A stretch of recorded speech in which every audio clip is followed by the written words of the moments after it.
good evening, everyone, and welcome to Touchstone Essentials Live. I'm Cindy Klement. I am both your presenter and your host this evening because Craig is with his family on a very short vacation. So without further ado, let's get started.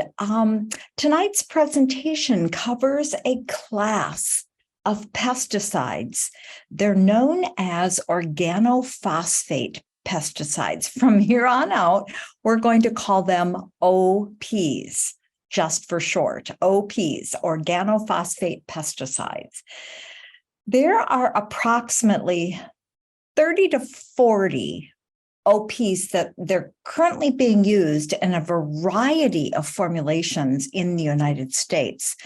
Oh, goodness, they're used just about everywhere. They're used in hospitals and schools. They're used as a disinfectant, as a fumigant in sports stadiums. They're used on golf courses. They're used during flower production. They're also used in food storage areas. They're used in barns and greenhouses, and they even use them in livestock as a parasite control.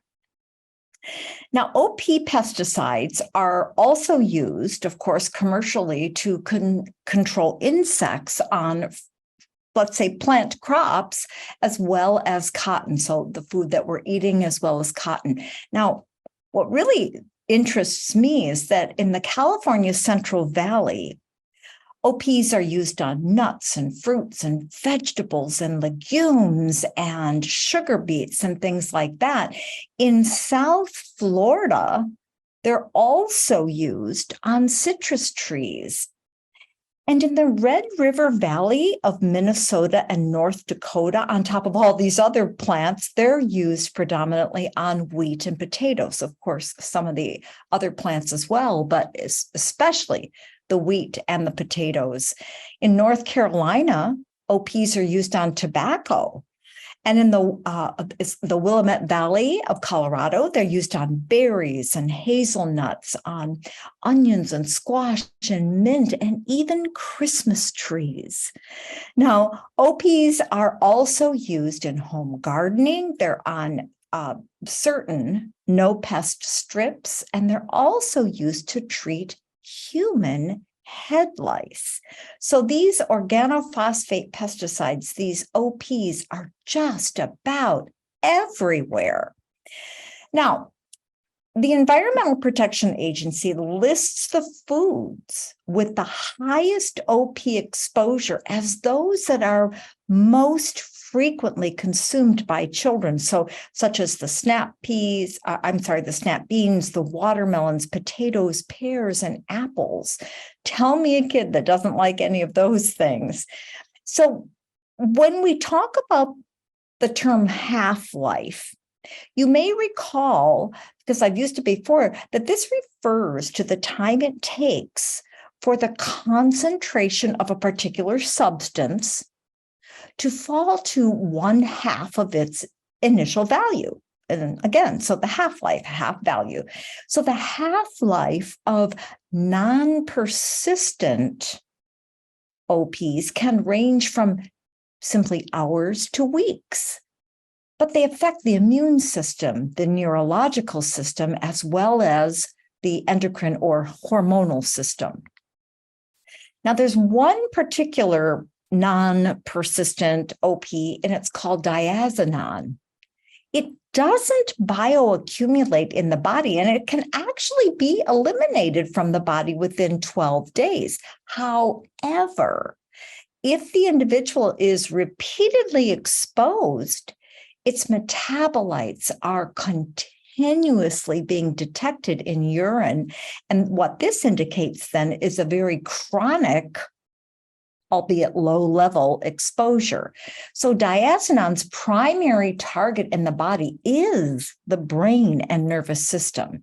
Now, in animal studies, it's been shown that diazinon is transferred to the offspring through both the placenta and through the animal mother's milk. Now, fetal exposure to OPs in humans also occurs through placental transfer, and it's been detected in amniotic fluid. Children can be exposed by consuming, of course, contaminated food, but also playing in soil that's been treated with these organophosphate pesticides, playing with pets that have been in the soil that have been treated with OPs, as well as in the dust in the air after these chemicals have been applied. Unfortunately, children are at a higher risk for toxicity than our adults because of their limited ability to actually detoxify harmful chemicals and substances. But remember this, in addition to not having a very strong detoxification system, the developing brain in a child is more susceptible because it's called the dose per body weight. It's elevated in children. It's a different thing if a 150-pound person has a low level of exposure. But when you've got a child that weighs 30 pounds, think about that it's called the dose per body weight. So it's much greater and higher elevated in these children. Now, prenatal and early childhood exposure to these organophosphate pesticides has been associated with impairments in their short-term memory, in children's perceptual reasoning, in their verbal comprehension, in their motor skills, and have shown abnormal reflexes. Now, that's in early childhood. In middle childhood, these OPs have been associated with intellectual deficits, and then emotional and mental problems developing later in adolescence. The shorter gestational time and a decrease in fetal growth during pregnancy have also been significantly related to this increased urinary OP levels in expectant mothers during their late pregnancies. There was this data in one study that showed that shorter gestation occurred in women residing in certain Kentucky counties where the high OPs were detected in their drinking water. And then there was a study done with women and children. There were about 601, odd amount, but 601 women and children in Salinas, California. And there was a significant association between prenatal exposure and ADHD disorders in children at just 5 years of age. They did another project that studied children living in farm workers' homes in California. And what they did is to estimate the level of exposure. These children wore socks and union suits that were then later analyzed for this pesticide loading. Now, in California's high agricultural areas of Salinas and Oakland, these metabolites, or think of the leftover parts of these OPs, they were detected in both children and in dust in 65 to 67% of homes. Because folks, in 2008 alone, and we're going back 15 years, trust me, the number has not gone down. In 2008 alone, there was over 1.6 million pounds of OPs applied for agricultural purposes in California alone. In 2007, there were approximately 33 million pounds used nationwide of these OP pesticides, and that accounts for about 1/3 of all the pesticides used in the United States. Listen to this number, 33 million pounds in 2007. Currently, in 2022, 80 million pounds of these OP pesticides are used annually in the United States. So we've got a mess. Thank goodness we have products that can detox. So persistent OPs, as opposed to non-persistent, Persistent OPs, they travel long distances and they can even endure in a colder climate.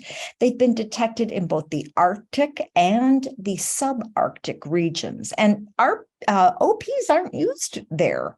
In Norway, there were 5 organophosphate compounds that were detected in ice core samples. So these OPs have been found in the Bering Seas, in the subarctic Canadian lakes, in Alaskan fish and snow samples, and in surface water, fog, and ice.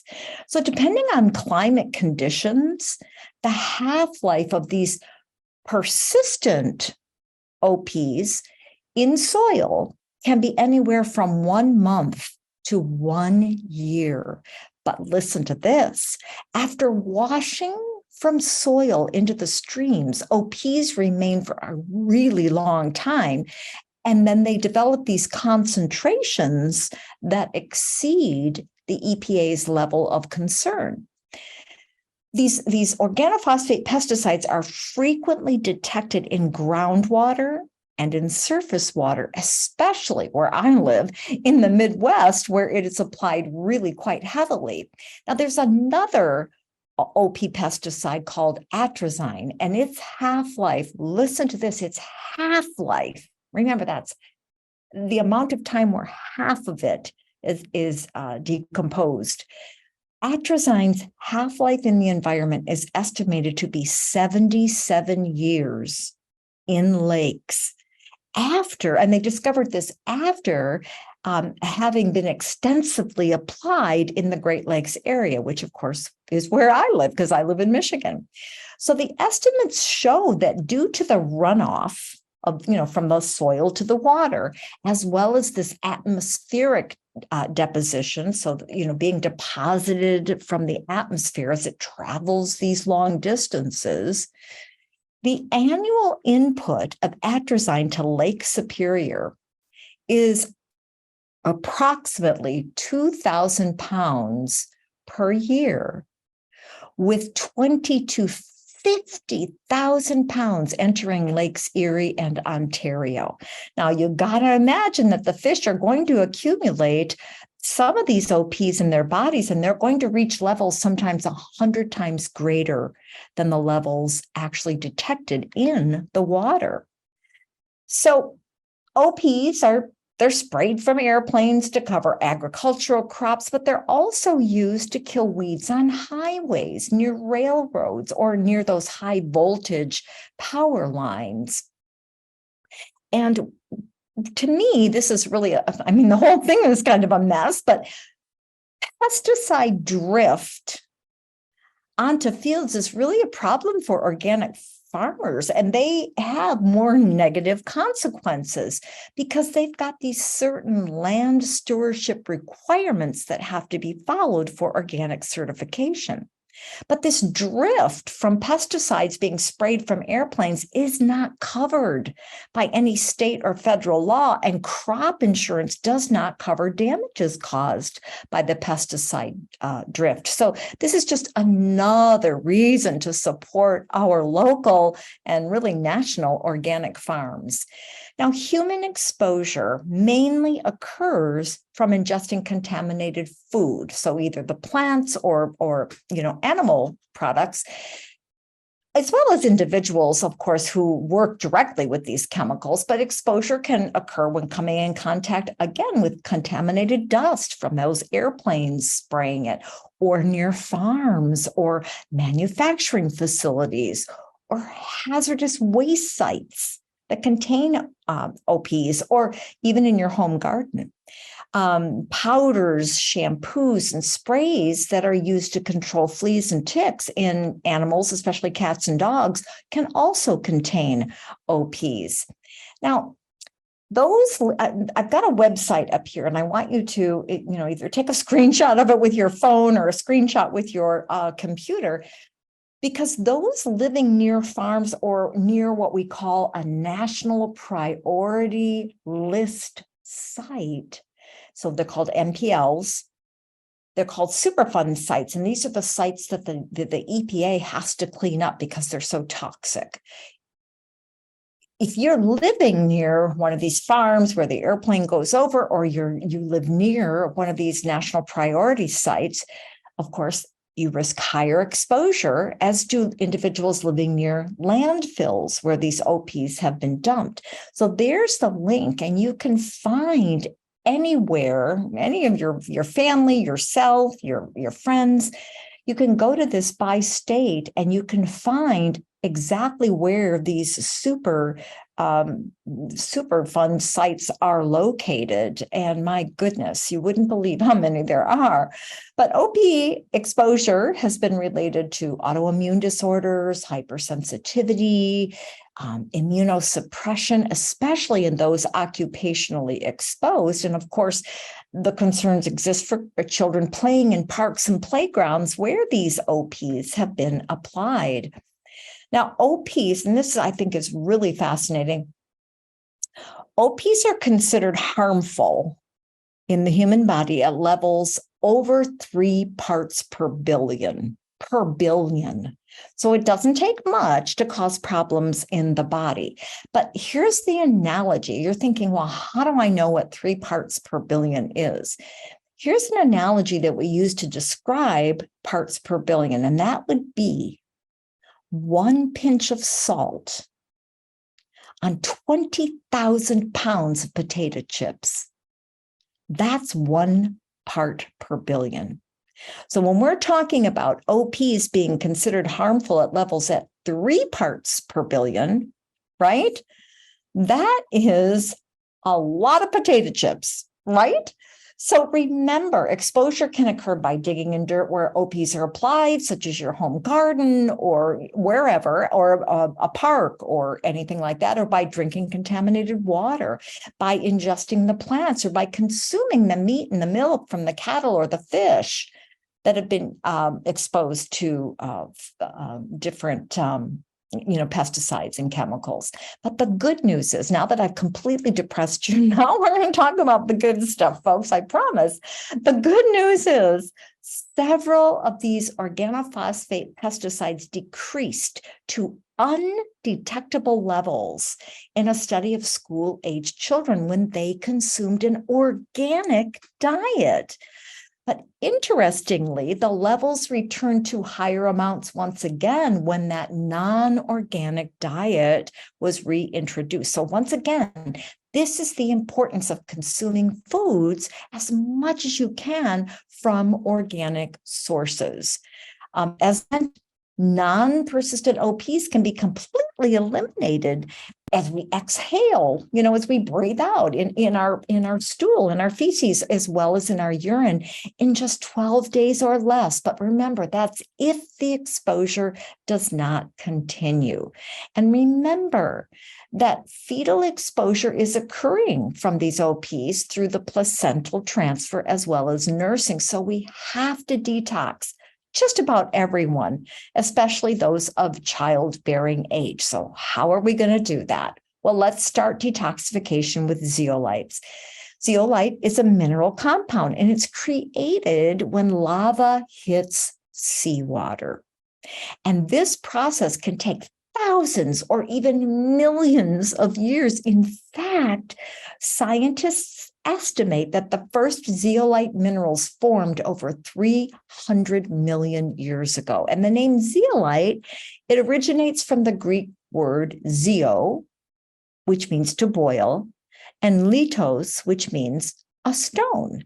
So in this clash of this scalding lava and the cold seawater, the zeolites form this really unique cage-like structure. And these tiny little cages trap heavy metals, toxins, radioactive elements, microbes, pesticides, and that's just at the very least. And these cages then enable zeolite to act as what we call a molecular sieve. And what it does then is it filters the molecules based on their particle size.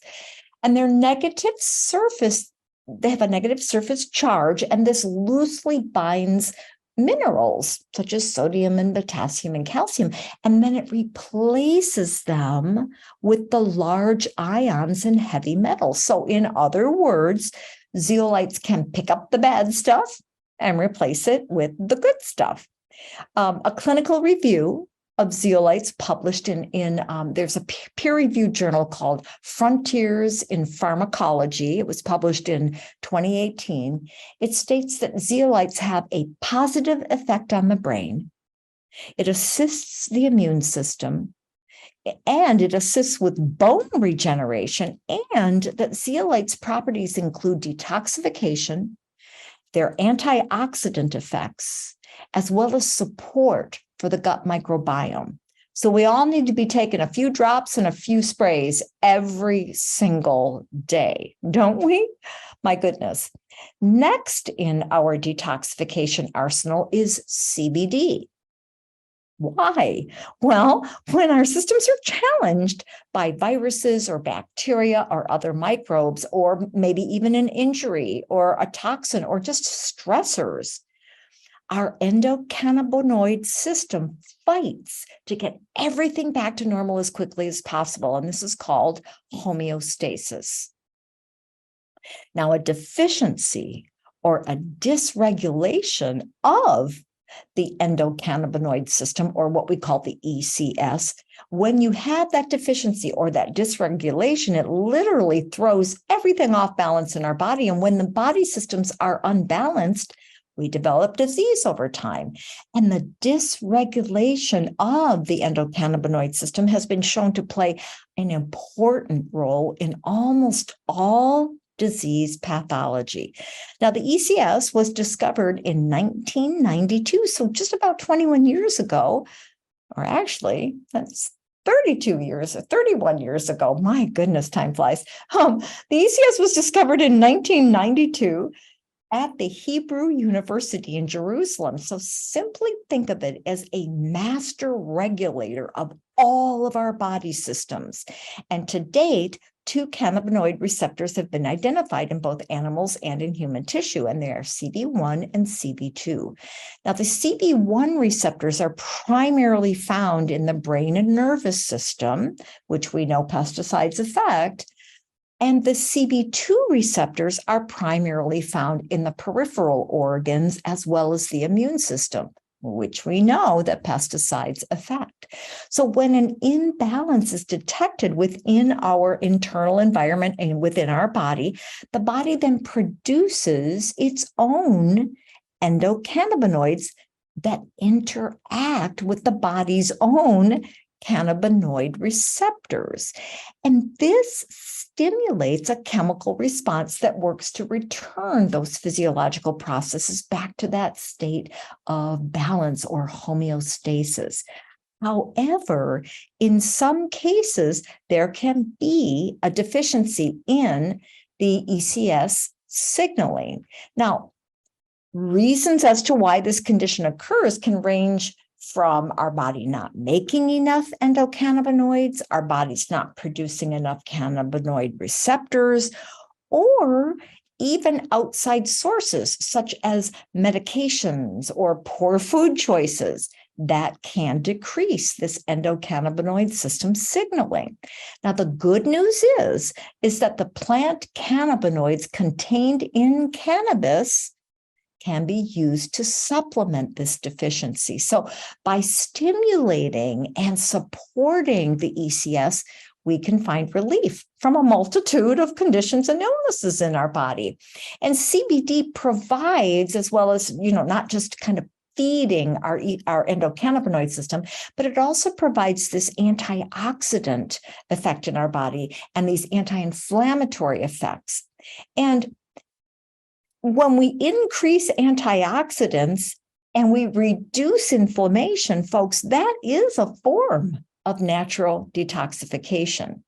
So some of CBD's useful influences include restoration from toxins, the enhancement of organ functioning, which of course is going to be important when we're trying to detoxify, because we've got all these amazing organs in our body that help us to do that. But CBD is also useful in just the overall maintenance of our body systems. So typical detox regimens are meant to lower excess toxins so the body can keep up. But science is highlighting that CBD can act as an antioxidant to help eliminate these toxins. Now, fiber, of course, also assists in the detoxification process, especially an organic, well-balanced one like organic super fiber. So the fiber, the prebiotics and the probiotics are going to support that healthy gut microbiome. And it's the insoluble fiber that's going to help to keep the bowels more regular. Remember, fiber speeds up digestion and it helps to scrub toxins from the digestive tract. And we get 7 grams of fiber per serving in the organic super fiber. And then, of course, many people have a little bit of bloating and gas when they use fiber products, but Touchstone Essentials has added these plant-based enzymes that are going to promote that healthy digestion and result in less bloating and gas. So we'll get all the benefits of the fiber, the prebiotics, the probiotics, as well as 4 grams of plant protein that's going to help to curb cravings and get us all off those poor food choices that can possibly affect our endocannabinoid system. So, who can we help with this information tonight? Well, let me ask you this. Who do you know? Who do you know that lives near a hazardous waste site? Because you're going to check that link anyway, and you're going to figure out who you can help. And who lives near a hazardous waste site or near or on a traditional farm? Who do you know that's pregnant or nursing or is planning on conceiving? Who do you know that swims in the Great Lakes or drinks contaminated water? Who do you know that doesn't take their shoes off after, when they get to their house? And that's not just to bring dirt in, just to bring all of the junk that's in the dirt in, all of the pesticides. Who do you know that lives in the Central Valley of California? And who do you know that simply eats? And as you can see, when I asked the last question, who do you know that eats? Everyone benefits from detoxification. So here are the action steps that we can share with folks.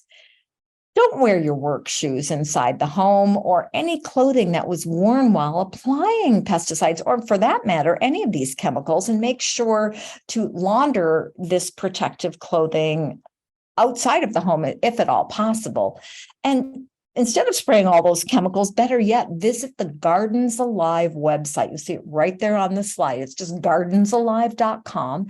And they feature environmentally responsible products for insect control, pest control, weed control. There are tons of categories.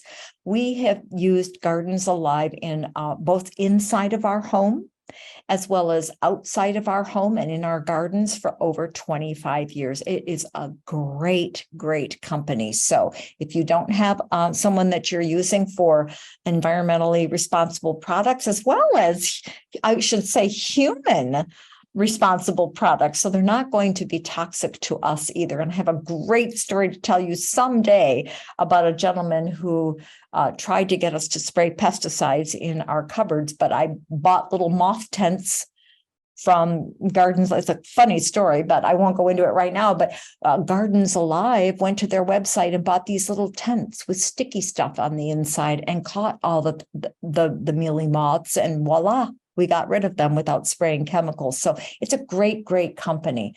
Now, the last link I want you to see is this. I kind of blurred the picture or, kind of faded it a little bit so you could see this, because we need to adhere to the fish advisories and limit our fatty fish intake. There are advisories for fish consumption that are in effect for not only the Great Lakes, but many other waterways.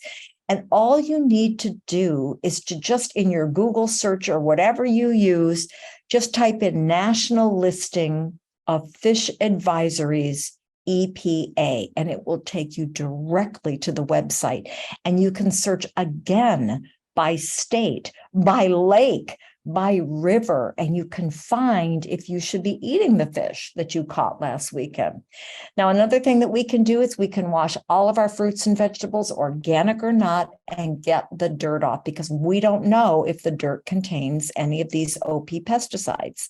And of course, we have to wash our hands after handling produce, especially when we're picking our own in an orchard or in a field. So that was a lot of information, but I also want you to remember, go organic as much as you can, which really it's pretty easy to do with Touchstone Essentials products because they're really picky about organic, as you know.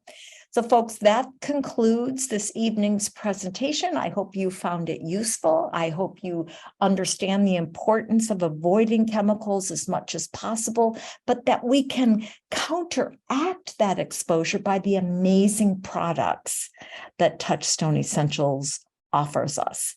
So that said, I'd love you to join us again on June 15th for a presentation on metabolic syndrome. And this is important because you're going to be able to help a lot of people. As the National Institutes of Health says, that 1 in 5 adults currently has metabolic syndrome. So thank you for your attention tonight and have a great rest of your evening. See you next time. Bye-bye.